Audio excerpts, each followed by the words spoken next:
Hey, everybody. Welcome into episode 21 of Awakening the Ordinary. My name is Daniel Clower, and I am so excited to have you back. If you haven't checked out last week's episode, I highly encourage you to go ahead and take a look. Go search up episode 20 because that's where I talked about spirituality.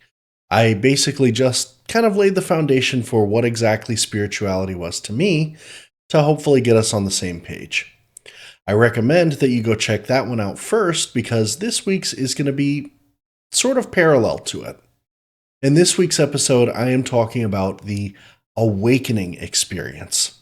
The awakening journey, what it means to me, some of my own experiences with it, and basically just kind of laying the general foundation for an awakening in the same way I laid the foundation for spirituality last week. I feel like we have to be on the same page when we're talking about terminology and essentially what all of this is all about before we can start diving into the really fun and interesting stuff in just a little bit. So, without further ado, let's go ahead and talk about the awakening experience. So, what is an awakening? Well, in some ways, it's extremely simple. It's basically just a new understanding that you come into. Okay, that's it. End of the episode. We're done, everybody. Thank you. Thank you for coming. I appreciate it. No, but in other ways, it's actually really complicated to explain because when you're talking about an awakening, you're talking not only about understanding certain intellectual concepts or philosophical concepts, you're also talking about really understanding sensations that you've never felt before. How would you describe the color red to somebody who is completely blind, for example?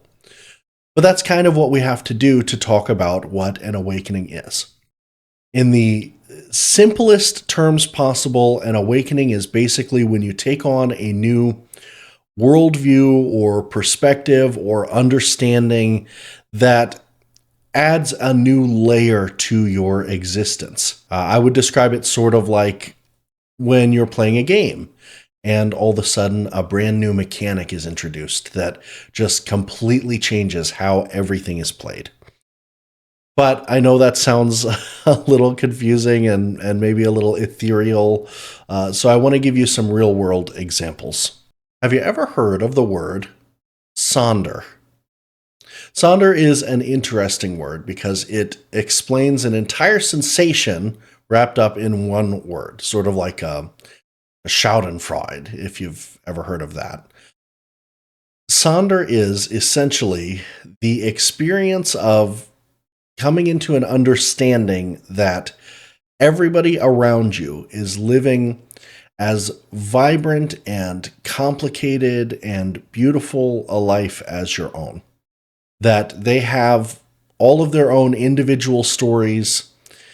Everybody is essentially their own main character, and you are at best a side character in most people's stories.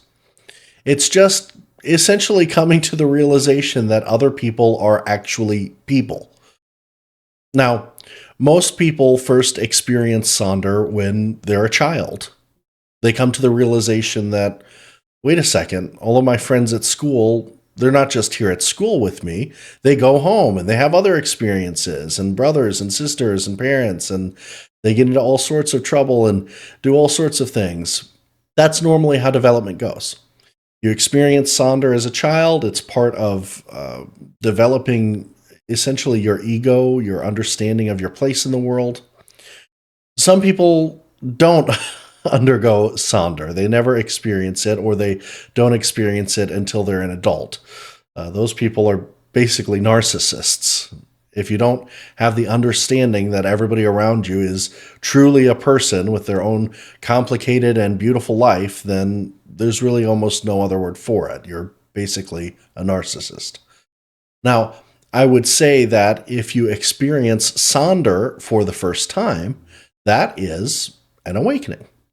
You are coming into the realization that the world is completely different than you had previously been interpreting it. You all of a sudden understand that everybody else is just as complicated as you and has all of their own problems and their own interesting things going on. And that adds a deeper level of understanding, a new mechanic into play. I would describe that certainly as an awakening. Now, obviously, that's just one example, and it's one of the most basic examples. That's something that you should experience for the first time as a child. But that's how awakenings are. They come in so many different forms, and there's no timeline exactly. It's not like there's a linear list of awakenings that you're supposed to have in any specific order. And if you have this one, then that means that the next one comes next or anything like that. Everybody has awakenings in their own time based on their own life journey. And sometimes that can be sonder and understanding that everybody has their own life experiences. And sometimes that can be something as mind-blowing and crazy as, trying to develop an understanding of time and how time is happening all at once, and there's no real timeline because everything is happening in a quantum flux at all times currently. There's no better or worse awakening. Every awakening level is good. It's good for you to start developing a deeper understanding of the world around you. Now, to that end, that is yet another way that you could describe an awakening. When you develop a deeper understanding of the world around you and you open your eyes to the systems that you participate in. Some people call it a simulation. Some people call it a game. Many people, especially in the spiritual community, will refer to it as the Matrix, kind of hearkening back to that sci-fi movie. But the truth is, you are constantly, always, living under systems that you may or may not be aware of. Now, when you come into that understanding, sometimes you'll start to peel back the veil and you'll start to realize that there's so much more going on around you than you could have possibly comprehended if you never looked deeper. And sometimes it means you're going to get a cardboard sign and start running through the street yelling about how they're going to take you for everything that you have. The world is different than you currently perceive it as. And I mean that universally. It doesn't matter what stage of your awakening journey you're in. It doesn't matter if you have never experienced sonder or if you meditate 5 hours a day for the last 20 years. The world is different than you think it is. You will never have the complete and full picture. And that is an integral part of understanding your awakening journey, is that it's never done. There's no finish line.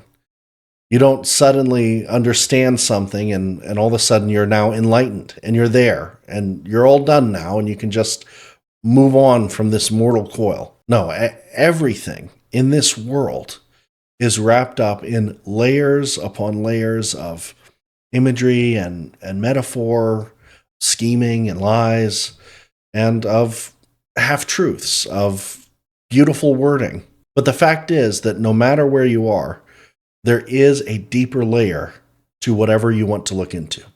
So again, let's break that down into a real world example. So what do I mean by the veil? What do I mean by the matrix or these systems? Would it surprise you to hear that there are about 12 corporations that are responsible for almost every single one of the brands that you buy in your stores? Something like 550, 600 brands. So for example, you see a commercial for Tide, and Tide talks about how, all of their competitors are so watered down and they have no ability to get rid of stains like Tide. Tide is the absolute best. Don't even bother using those nasty other brands like Gain or anything like that because they just don't work. And then a Gain commercial comes on and Gain says, "Oh, Gain smells amazing. You don't want to use those nasty detergents that smell like chemicals. You want to use Gain because Gain smells really good." So you go to the store and you're debating between buying Gain or Tide, and I guess all of a sudden it hits you. These are owned by the same corporation. All of the back and forth, all of the advertising, all of the competing brands, most of the time they are owned by the same corporation. I've got a handy dandy little chart I can post here. But essentially, as you can see, almost every single brand that you have ever heard of in your life is owned by one of these 12 corporations. So when you look at advertising, when you look at products, product placement, and how these corporations are essentially setting you up with a false dilemma and a false choice, think back to your awakening journey. Because that they're doing with products is the same thing that's happening to you in almost every single facet of your life. And that brings us to what is maybe the most important and real life impactful part of an awakening journey, which is growing to understand that within this system, in this world we live in, you are constantly going to be facing false dilemmas and the illusion of choice. See, the powers that be, they thrive on fear-based programming.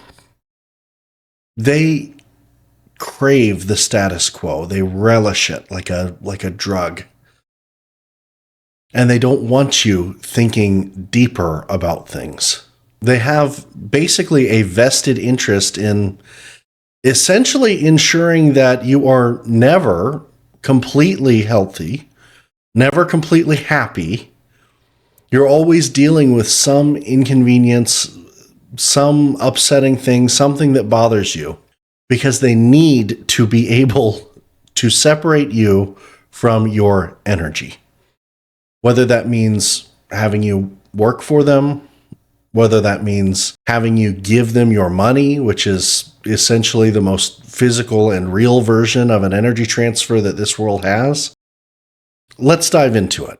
The whole world, but especially the United States, is just addicted to this paradigm of binary thinking. It's good versus evil. It's left versus right. It's right versus wrong. It's red versus blue. And that's it. There is no nuance. There are no shades of gray in between. It's just two options. And there are two very specific reasons for this. The first reason is a little complicated, and I'm going to be getting more into this later. But essentially, it's because it's easier. It's easier for your brain to process just two choices. It's hard work to think about things with nuance. It's hard work to dive into things. And you are constantly and purposefully drained of almost all of your energy constantly. Again, I'm going to kind of dive into that more later, but suffice for now to say that the reason your brain likes to think about two things instead of a bunch of things is because it's easy. It's not laziness. You're not dumb because your brain thinks in a binary pattern. That's really just how society is designed right now. The second reason is a little more insidious. It's intentional by design to have you thinking in binary terms. And the reason for that is because it is so much easier to give you the illusion of choice when you only have two options. As opposed to if you had 10 or 12 options, it would be kind of difficult to have all of those options wind up at the same conclusion. With two, it's pretty easy. Now, bear with me because you may think I'm going in a certain direction that I'm not going in, so just hear me out. But the United States as a whole is essentially extremely right-wing. Now, I know in the media, they talk about, the far left versus the far right and, everything in between. But as far as the global stage is concerned, the United States is firmly in the right side of things. They are firmly more conservative I mean, if you consider our most progressive president that has been in office in my lifetime at all, and you can take your pick, whoever you want, but whoever it is that you have in mind, they would have been considered a very far-right leader in Europe, in almost any European country. I mean, in Europe, they have things like universal health care for all. They have things like years of paid parental leave for both male and female parents. So whether you're the one giving birth or not, you get years of paid leave. In some countries, like France, for example, they have such robust workers' rights laws that you essentially, after working a probationary period for a company, cannot get fired. You just cannot be fired unless you are literally breaking the law. Now, all of these things in the United States are completely unthinkable.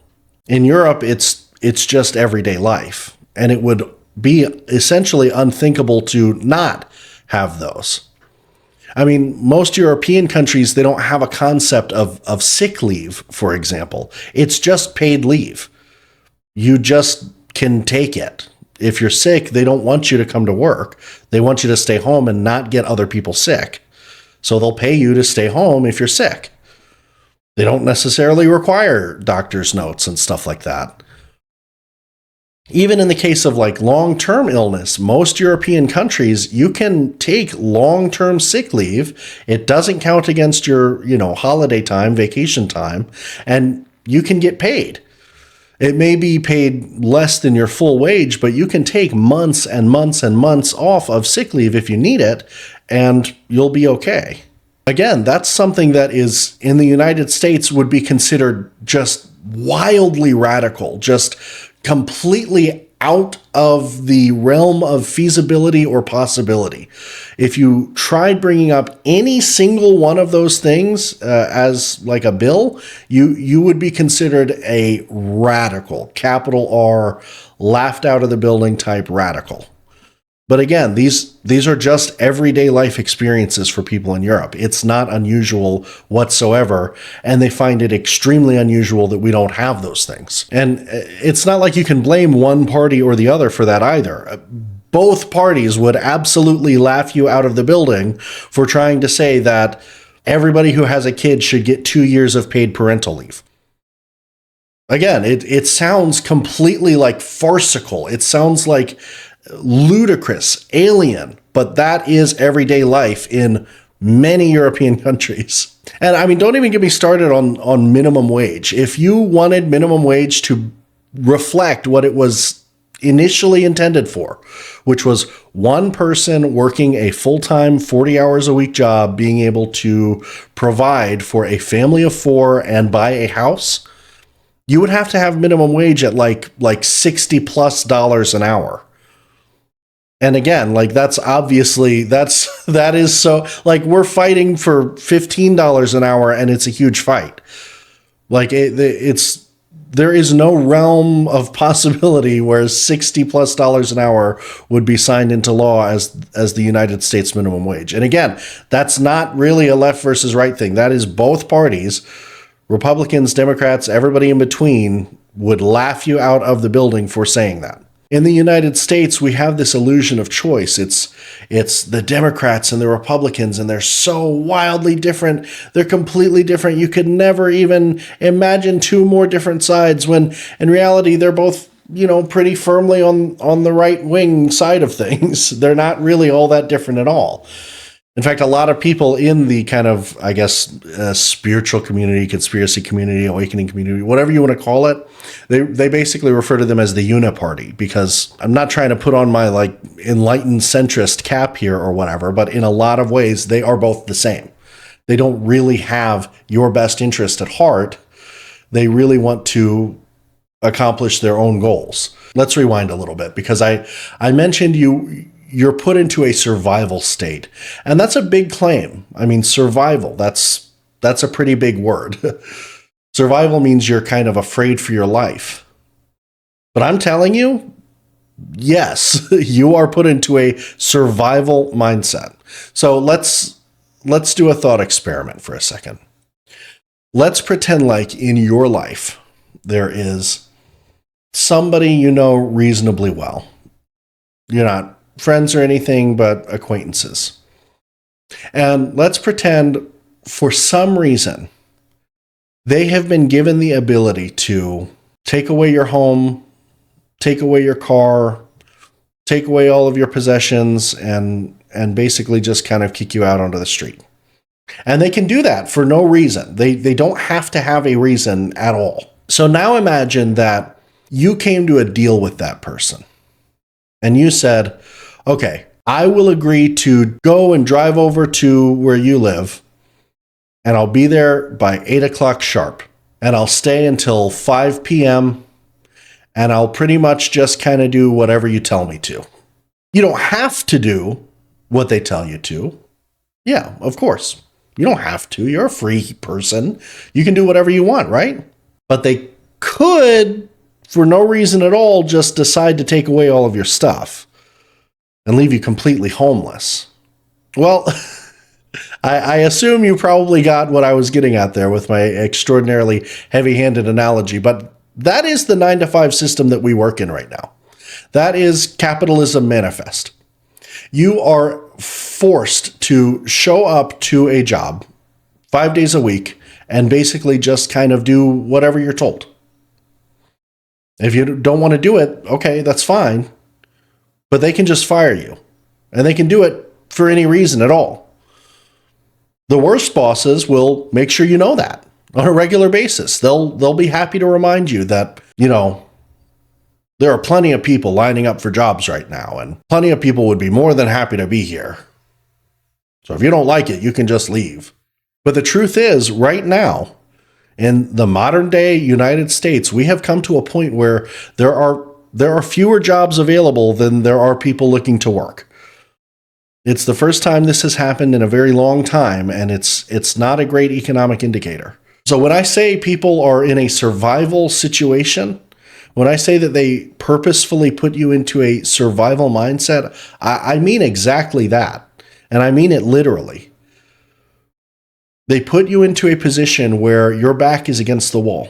And if you don't play nice, if you don't do what they want you to do, well, it can be taken away from you in just a second.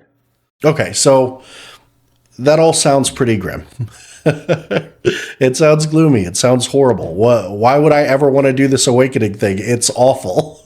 I just want to go back to not thinking about this stuff and being happy. There are some really wonderful things that come with an awakening experience too.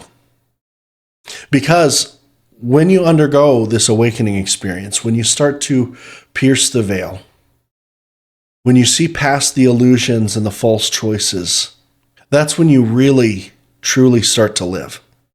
Right now, you're playing a game. You're playing it the way that they want you to play it. You're controlling your avatar in the Matrix, and that's exactly how they'd like you to stay forever. But you have the choice.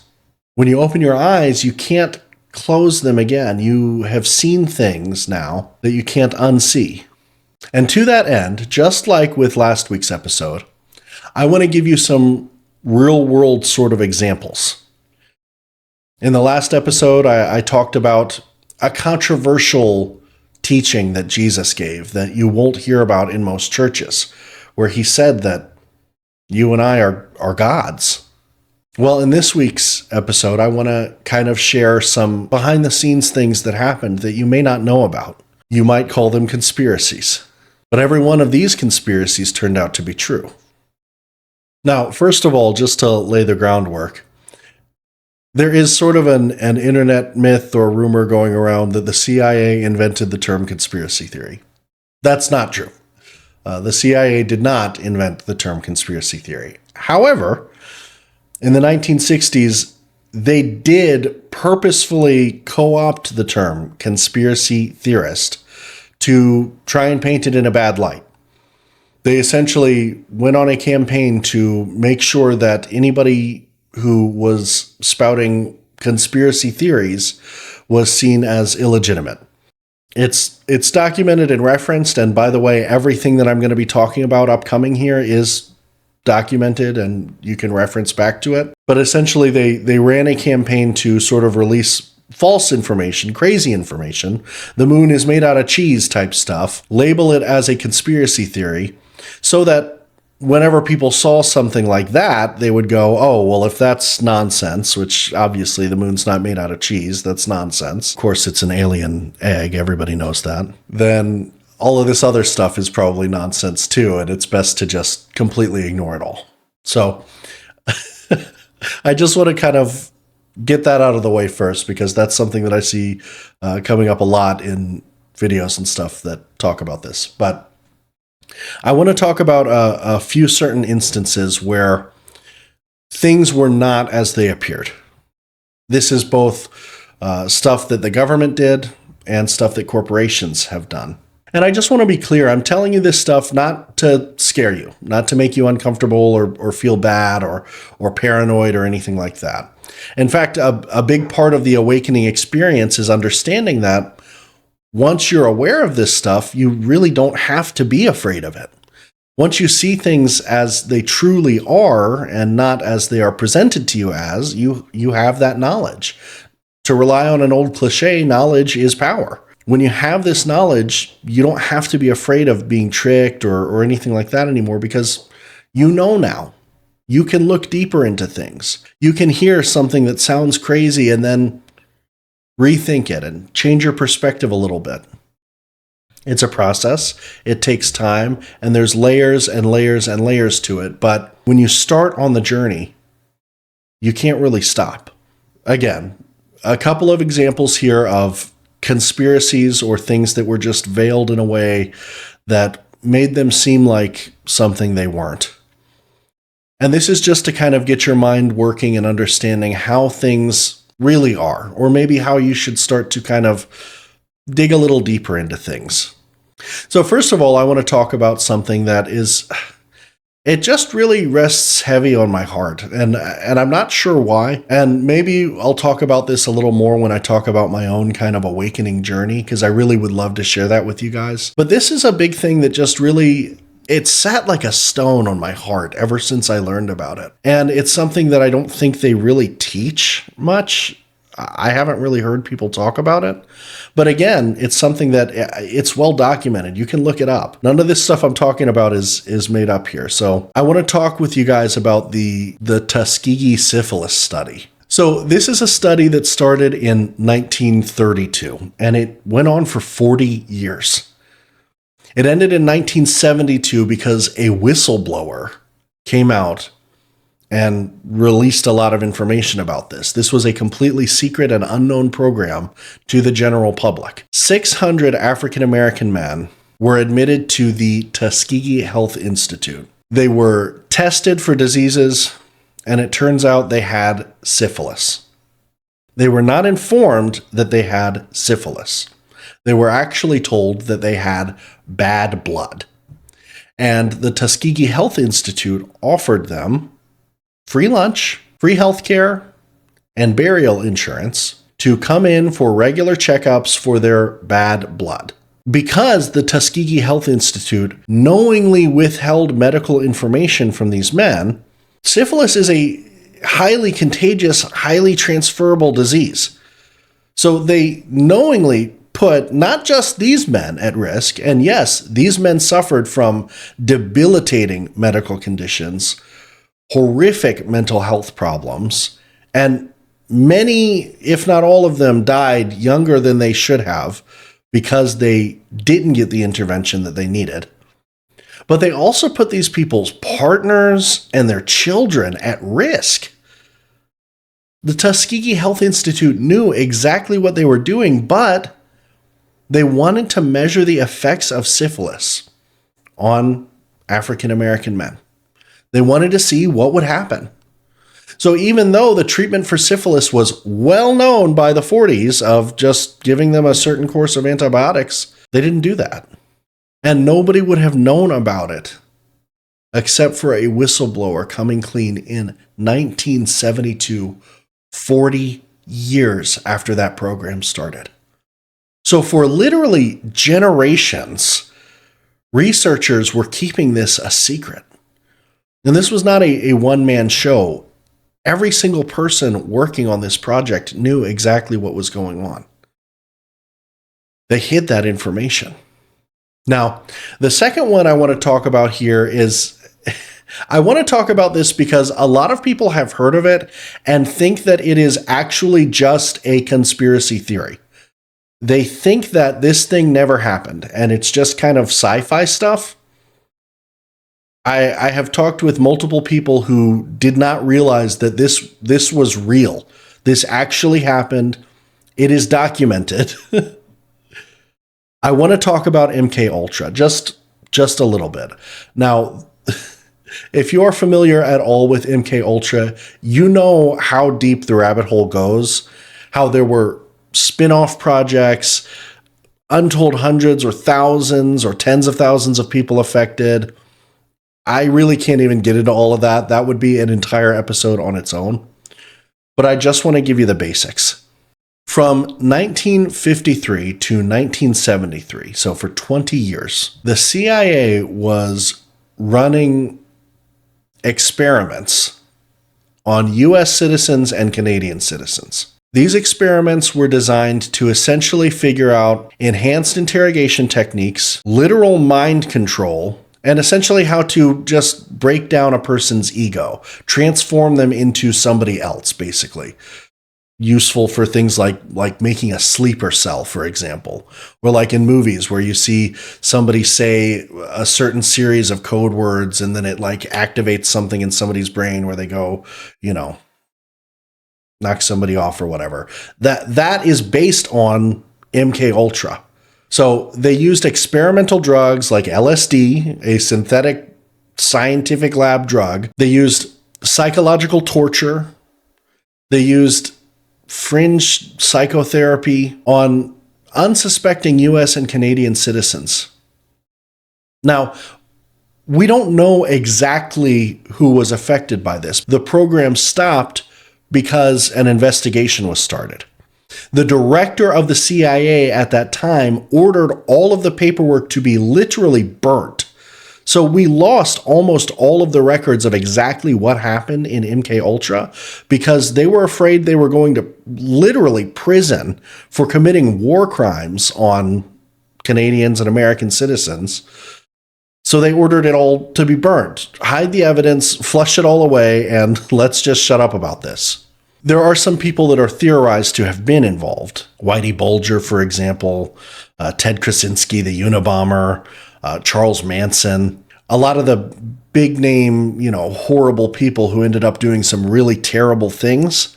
There are some links, some tentative and some fairly concrete, that suggest that many of these people might have undergone this psychological torture from the CIA.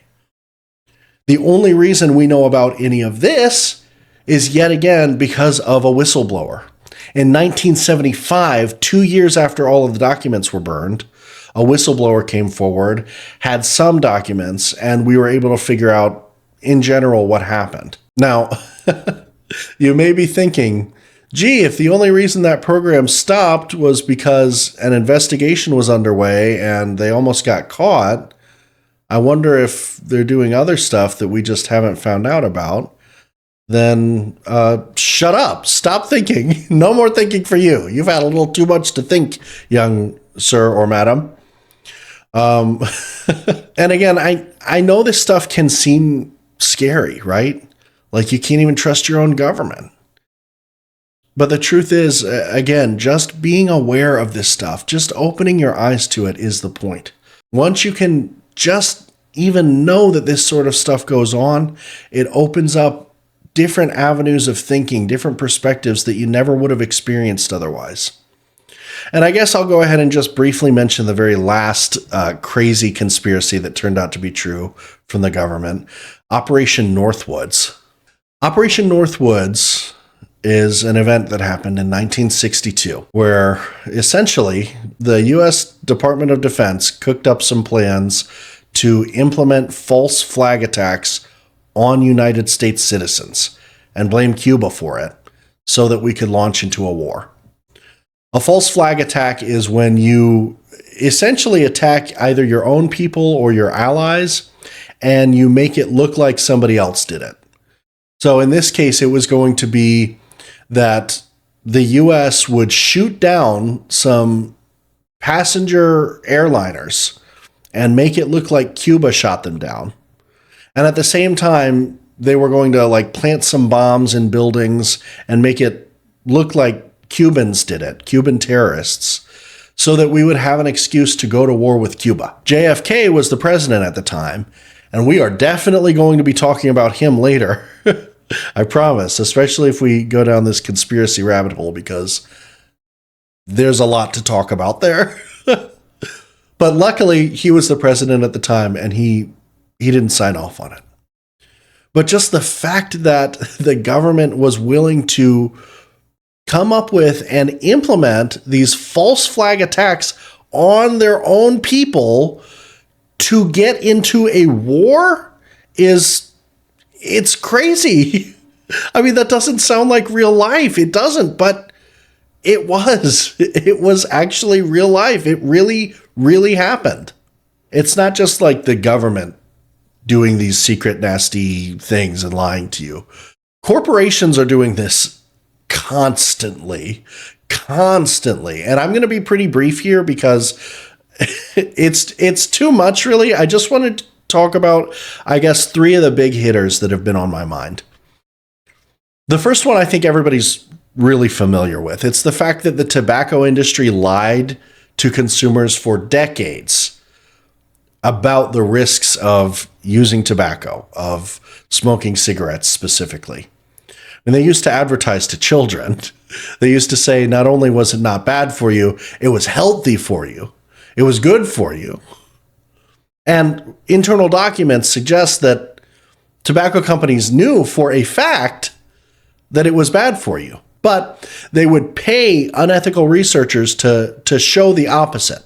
They would pay unethical researchers to show that actually it really wasn't that bad, or maybe it wasn't bad at all. They knew it was wrong, though. And to make a quick buck, they were willing to advertise to children, to pregnant women, to anybody, and say, yeah, this is totally okay. And kind of along that same line is the whole OxyContin thing. Like, Purdue Pharma knew for a fact that Oxy was incredibly addictive and dangerous. They knew that. There's internal documents that have become available that show that they knew that from basically the beginning. But they advertised it to doctors as harmless, completely harmless, better painkiller than Tylenol with no addictive qualities at all. And they would go and send these reps to doctors and try and basically upsell them. Say, hey, you should start giving this to people in higher doses. There's no downside. Just give them more pills for it. Give them more and more and more. It's totally fine. And that led to the opioid epidemic that we're still not out of. I mean, there are areas, especially in, West Virginia, the Appalachian areas, that are just devastated because of this opioid epidemic. There are ghost towns now because Purdue Pharma decided they just wanted to make a buck and they really didn't care.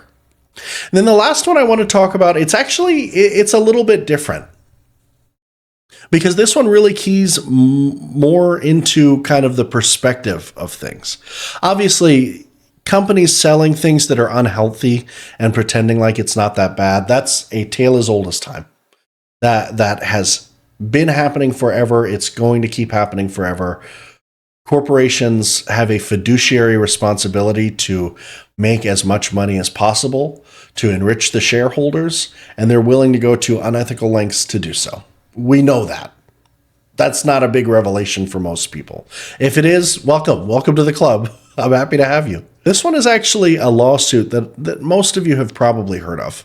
Back in the 90s, there was a 79-year-old woman that spilled hot coffee from McDonald's on herself. And then she sued McDonald's about it. Now, you may be thinking what most people back then were thinking was, wow, this lady is suing because coffee is hot. Holy cow. The United States is really just full of frivolous lawsuits, huh? This is ridiculous. That lady was turned into the butt of jokes for all of the 90s, basically. I mean, there were, Daily Show people, talk show hosts talking about it, making jokes about it. The truth is a little different than you might know. And there's a good reason for that. See, this woman, she actually got third-degree burns from spilling this coffee on herself. And I'm not trying to be too graphic here, so, skip past the next 20 seconds or whatever, but she got horrific burns on her genitalia. They got fused together, actually. She had to get skin grafts. And she initially only sued McDonald's for like $20,000, just whatever the medical costs were. McDonald's offered her $800. That was all they were willing to give. That was what they were willing to give her for undergoing horrific trauma. And not only that, but they waged essentially a campaign to make sure that people thought that this lawsuit was ridiculous. It's not a coincidence that talk show hosts, The Daily Show, whatever, these nighttime talking heads were all making jokes about this lady. They were basically fed that information. And actually, McDonald's then took the public sort of outcry about this to try and change laws when it came to tort lawsuits, meaning like basically how much money you can sue a company for. They tried to say that this lady was being completely ludicrous. It was a frivolous lawsuit. And by the way, that brings up a really good point. We should probably make it so that people can't sue us for as much money in the future. In reality, this woman ended up winning a massive settlement. It started off in the millions. It was kind of reduced down. I think they ended up coming to some sort of undisclosed agreement outside of the courtroom. But so many people don't really know what happened. And it's because corporations are not just businesses designed to make money. No, they are entities that are active in social spheres. They add to narratives. They have fleets of lawyers and paid personnel that they can astroturf with and spread ideas. I mean, the whole idea of a viral campaign, has evolved into essentially just astroturfing. And I'll explain that to you guys just in case you've never heard of the term. A grassroots movement is when naturally somebody or something sort of becomes popular among the masses, and from that it sort of springs up into something greater. So you could think of like memes, for example. Memes are sort of the purest form of a grassroots movement. Somebody sees something, they find it funny, they turn it into a meme, it spreads like wildfire. There you go. It's built from the bottom up. Astroturfing is when you fake that. It's when a corporation pays either actual people or nowadays more likely other companies that use AI bot accounts to post things in forums, post comments on YouTube, yada, yada, yada, that make it look like a lot of people have a certain opinion. People see, oh, wow, a lot of people have this opinion. Maybe it's just the right one. Maybe I'll have that opinion too. It works to basically change the narrative. That, I guess, is one of the biggest understandings that you have to come to when you are on an awakening journey is narratives are everything. I say every episode, when you change your perspective, the reality changes. And bonus points if you know where that quote comes from. But it is so true. When you change your perspective, when you start to understand that there are narratives being pushed, that entities that you thought you could trust, you can't. That generally speaking, corporations are out to make a buck and they really don't care about what effect that has on people. That will almost always lead you down a path of awakening. Now, to me, the awakening journey goes hand in hand with spirituality. Because when you start to open your eyes to this, you start to see the forces that are at work. You start to understand the hand that you've been dealt and how you can affect the things around you with positivity, with where you put your energy, with the things that you do. I'm really excited that I was finally able to talk about what an awakening is, what spirituality is, kind of how they go hand in hand. And now that we are, if not on the same exact page, at least in the same neighborhood, I'm really excited to really dive deep into a lot of these concepts that I have been dying to talk about. So stay tuned. If you have anything that you want me to talk about, leave it in the comments below. I would love to hear from you. I would love to look into anything that you have in mind as something that people need to be awakened to. I'm in.